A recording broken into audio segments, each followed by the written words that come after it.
cara pandangnya Mbak Wahyu ini kan sebagai sastrawan atau orang yang ngerti sastra lah. Gimana nih sastra melakukan pengawasan partisipatif nih? Ada bayangan nggak nih Mbak Wahyu nih? Kalau mengawasi,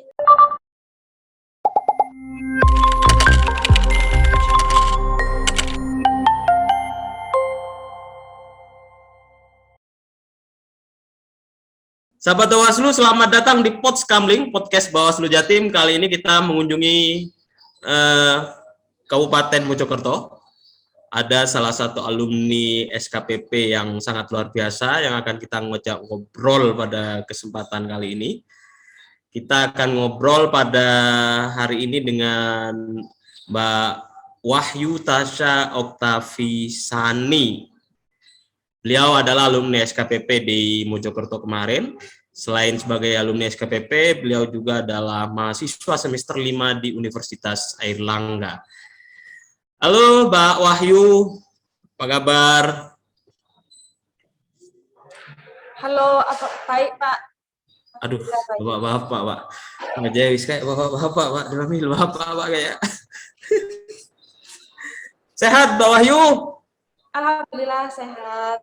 Mbak Wahyu, kita akan ngobrol tentang ini nih, tentang sesuai jurusannya Mbak Wahyu nih, tentang bahasa dan sastra Indonesia. Nah, ada nggak sih selama Mbak Wahyu sampai kuliah semester 5 ini menemukan misalkan karya sastra yang itu ngomong tentang politik misalkan, pemilu misalkan? Kalau karya sastra yang biasanya tentang politik itu, saya kayaknya kadang itu menemukan tulisan-tulisan dosen saya, dosen dari FIB, beliau nulis-nulis tentang politik gitu. Itu emang kadang itu ada gitu. Gitu. Sih saya Pak ya Allah.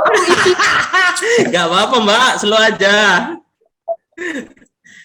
Saya kalau tidak salah pernah mendengar salah seorang sastrawan atau dosen ya yang menyatakan bahwa kalau politik bengkok maka sastra akan meluruskannya. Benar nggak sih kayak gitu sih? Iya emang gitu Pak. Jadi kalau politik bengkok itu dosen saya juga kalau ngajar itu bilang gitu. Kalau politik bengkok maka sastra akan meluruskan karena sastra itu lewat kata-kata, lewat tulisan-tulisan, jadi akan meluruskannya bengkok-bengkok tadi. Oh ya. Politik kita bengkok nggak Mbak Wahyu nih? Mbak Wahyu melihat dari cara pandang mahasiswa nih. Menurut saya sih akhir ini iya ya, karena seperti kita ketahui KPK juga semakin dilemahkan kan, koruptor-koruptor itu hukumannya nggak sesuai gitu. Jadi Kak, terus yang lagi rame ini juga yang mantan koruptor itu malah jadi pengisi tentang anti korupsi, kan itu nggak Gitu nyambung ya. Kayak. Tapi kalau teroris jadi penyuluh terorisme, mendorong orang untuk tidak teroris, nyambung ya, masih bisa lah ya. Iya, tapi kalau korupsi itu ya dia lo pernah korupsi, kenapa jadi sekarang itu seminar ngomongin tentang anti korupsi? Dia kan track recordnya itu sudah jelek. Ya. Benar orang yang bersih nggak pernah korupsi itu kan, kalau ngomongin korupsi, jadi kamu jangan korupsi, itu kan masih pantas. Kalau dia yang koruptor ngomongin tentang anti korupsi itu aneh banget ya. Dia sudah melakukan tapi kemudian dia nyuruh orang untuk tidak korupsi. Aneh banget. Gimana tuh cara sastra meluruskannya tuh kalau ada hal-hal begitu itu dengan kata-kata apa? Dengan apa? Kalau biasanya itu lewat opini-opini, lewat tulisan-tulisan, nanti dikirim ke koran-koran, ke laman website online gitu Pak. Gitu. Kalau dulu kita mengenal ada banyak sastrawan ya yang kemudian lantang. Ada salah seorang misalkan Wiji Tukul misalkan. Kalau semua dibungkam, kita akan teriakkan satu kata lawan, gitu-gitu kan? Iya, benar. Sekarang gimana? Di medsos gimana? Kalau misalkan di dalam pola gerakan sekarang nih sastra bergeraknya gimana? Kan harus bicara nih. Yang kalau misalkan politik bengkok kan harus diluruskan dengan cara apa nih kalau sekarang nih? Moral misalkan, moral? Moral itu bagian dari seniman ya? Iya, seniman. Jadi lewat mural. Tapi kalau lewat mural kayaknya sekarang ini akan itu, Pak, dihapus sama Satpol PP. Kenapa dihapus? Kan banyak. Kalau mural-muralnya yang terlalu frontal itu loh, yang di Twitter, yang kami di Instagram, Twitter, itu kan beberapa orang itu kritiknya tuh lewat mural, tapi malah dihapus. Jadi bisa ini Kak Sastranya ya melalui tulisan nanti di share ke semua pihak ya. Ya ada berapa mural yang kemudian dihapus ya. Ya, rame juga ya kemarin ya. Misalkan salah satu yang dihapus dipaksa sehat di negara yang sakit gitu kan. Aku pernah mengikuti juga sih.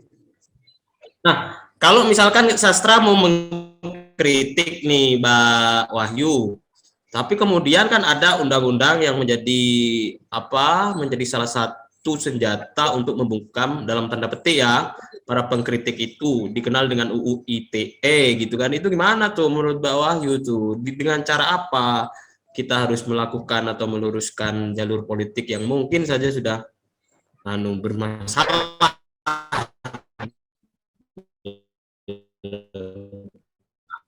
Jadi senjata Kan? Ada yang nggak serp gitu kan, Pak. Nah itu kalau kita mau kritik tapi biar nggak kena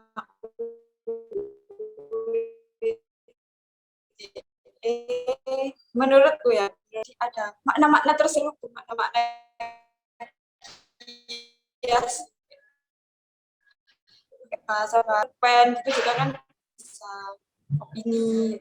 Jadi ketika kita menulis, kita mengkritik itu nggak langsung frontal gitu, tapi lewat kata-kata yang mempunyai makna dalam, makna yang kritik itu tujuannya itu. Oh iya. Kalau boleh mau tanya nih, kalau ini kan jurusan sastra nih Mbak Wahyu nih, karya sastra yang disukai atau apa? Kalau ngomong buku nih. Kalau saya suka novelnya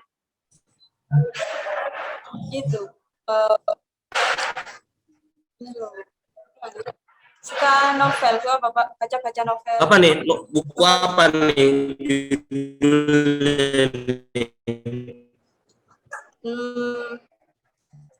Cantik Itu Luka, karyanya Eka Kurniawan. Cantik itu luka. Oh, cantik itu luka. Tapi memang kata-katanya Eka luar biasa ya. Mas Eka itu ya. Terelie, gimana kalau Terelie itu? Terelie ya baca juga. Tapi kalau buku Eka ya. Terelie. Terus karya-karyanya Mbah Nun, Ini Najib. Oh, aku baca tuh yang terakhir tuh lockdown, bukan terakhir ya, yang lockdown berapa ratus tahun. Oh ya. Lila Hudori, Laut Bercerita? Belum beli. Bagus itu. Saya baca 2 bukunya Lila Hudori, yang satu berjudul Pulang, yang satu berjudul Laut Bercerita. Bagus itu. Backgroundnya tentang komunisme, orang-orang komunis yang kalau pulang itu kan orang-orang komunis yang ingin balik lagi ke Indonesia tapi nggak bisa. Karena kan stereotip begitu. Laut Bercerita itu tentang aktivis-aktivis yang hilang. Itu Pak, kalau baca itu top lah. Iya, sudah masuk wishlist Pak. Cuma tinggal beli bukunya yang belum. Harus masuk list ya, dicicil dulu. Iya, biasa benar. Itu. Bagus itu emang bukunya. Iya.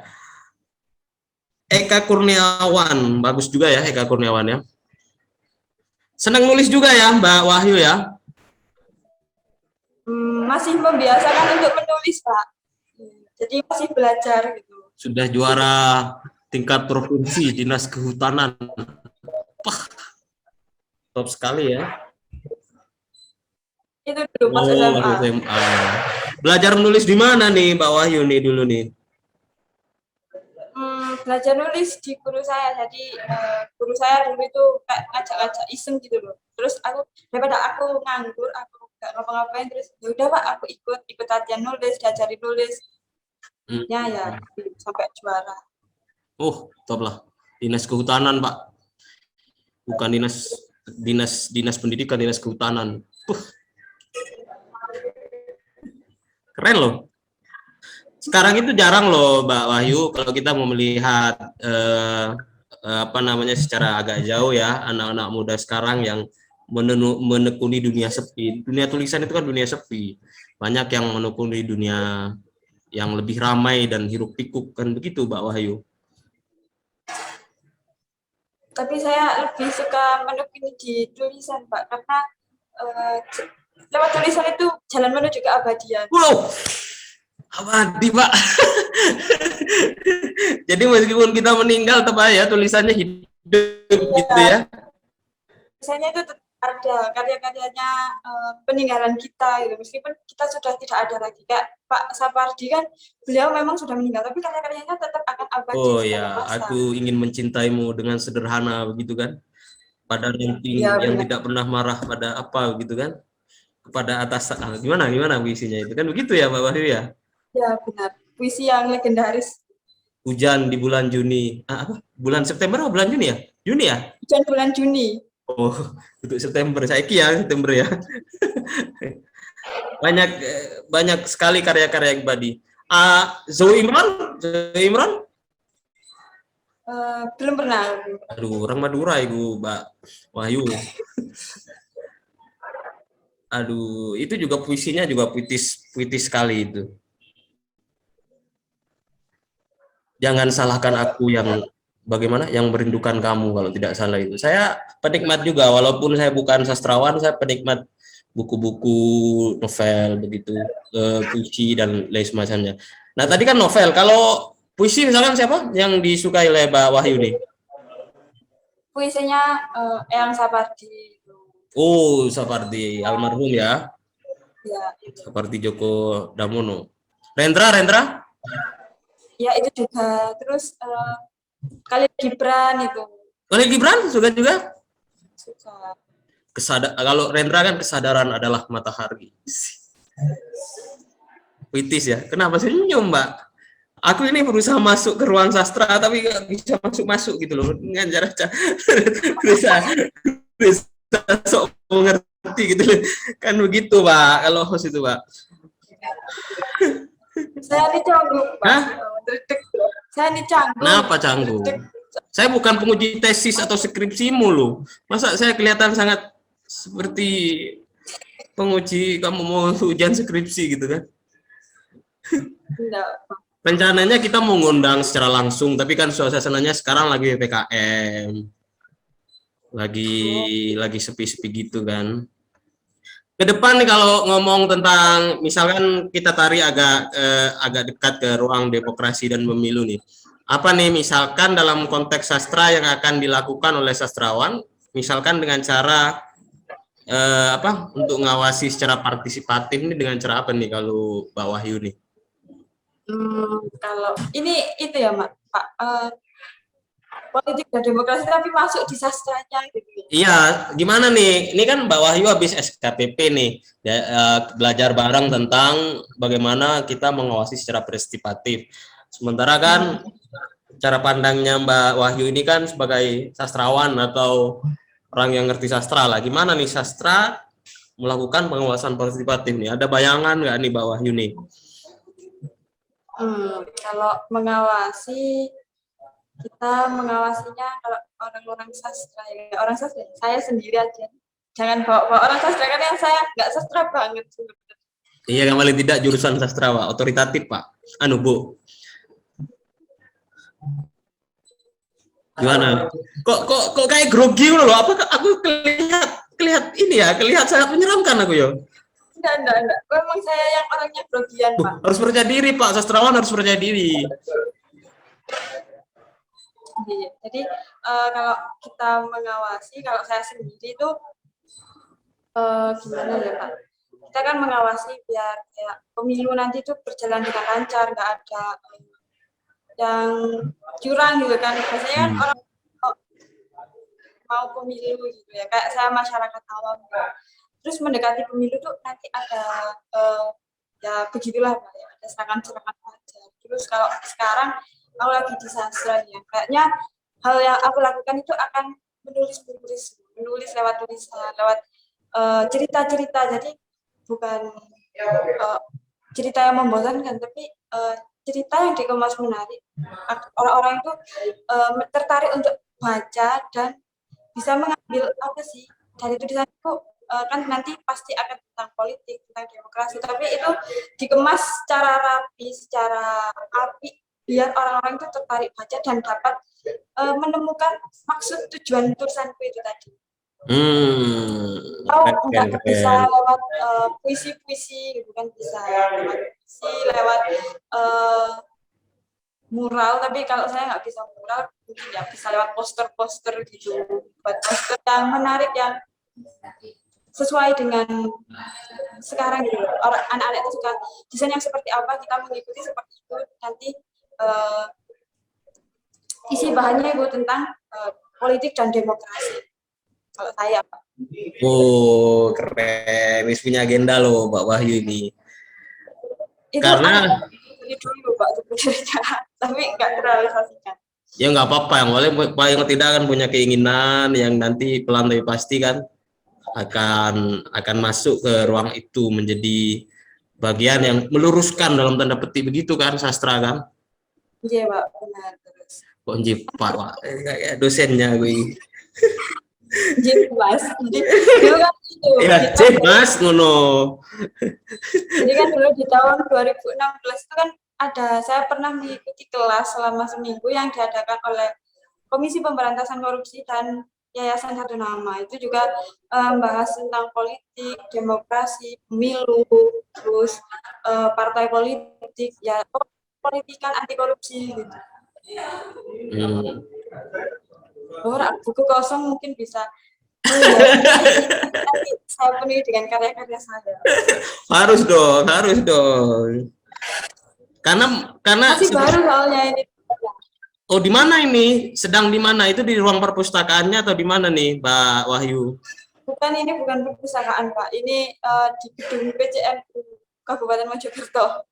Wow, Nahdlatul Ulama, Barokai ICNU. Ya lalaton ya, aku bisa nyanyi Subhanallah aku. Kalau kalau sekarang kan ngetes anunya nggak usah pakai KTA ya, nyanyi bisa aku. Ya, tetap pakai KTA Pak sebagai bukti itu. Harus diisi lah dengan karyanya Mbak Wahyu ini. Ya, Rak-rak masih bukunya. proses kandungannya mawon. Ya ya sudah banyak agenda ya yang ingin dilakukan ya oleh Mbak Wahyu, nulis juga ya, terus apa ke depan kemungkinan siap ya mengawasi secara partisipatif gitu kan Mbak Wahyu ya. Oh iya, siap banget Pak. Biar saya tuh bisa terjun langsung ke masyarakat. Selama ini jarang ya saya terjun ke masyarakat ya, karena saya sering merantau dari SMP tuh udah merantau, nggak di rumah. Jadi saya tuh di itu kadang nggak dianggap seperti warganya gitu. Soalnya ya jarang di rumah tadi.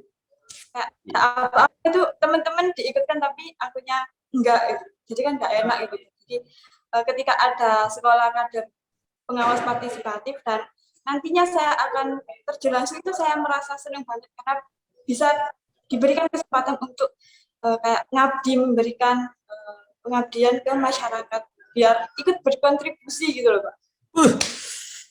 Top itu sudah keinginan yang bagus itu, dan harus banyak orang-orang seperti Mbak Wahyu yang nantinya juga memiliki niat untuk berkontribusi, karena kalau bukan anak muda siapa lagi kan begitu, yang tua-tua kan sebentar lagi sudah malas melakukan hal-hal begitu kan begitu Mbak Wahyu. Mbak Wahyu, yang terakhir nih, pesannya bagi kita apa nih? Pesan apa nih Pak? Pesan Ya, apa? wasiat lah atau apa gitu. Apa surat tanah? Gimana nih, apa nih yang bisa diinspirasikan ke teman-teman atau sahabat Bawaslu di Jawa Timur agar bisa memiliki mental dan niat ingin berkontribusi, berperan dalam pengawasan partisipatif. Apa nih?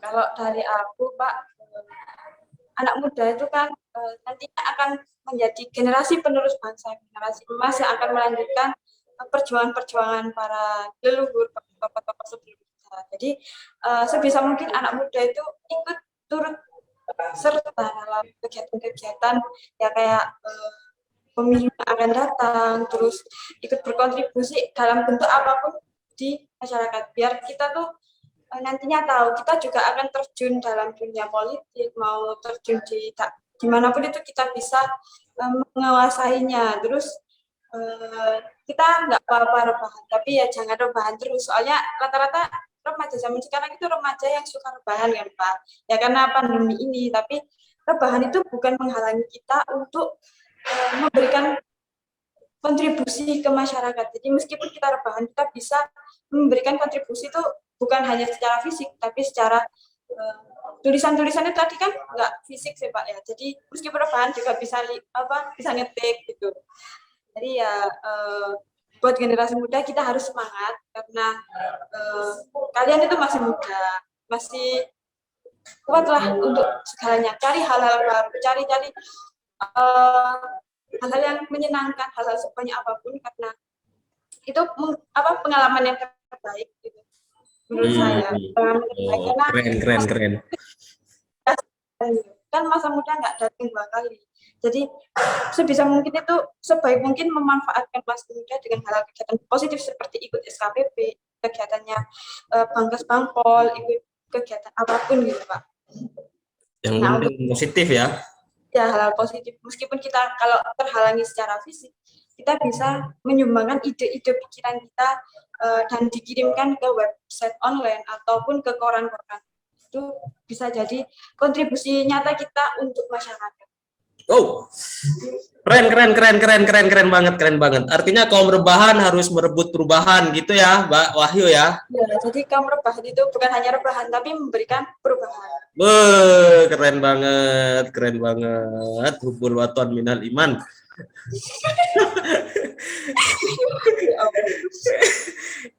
Makasih loh Mbak Wahyu atas statementnya, atas cerita-ceritanya. Ngapunten, ini ganggu waktunya jenengan. Waktu lagi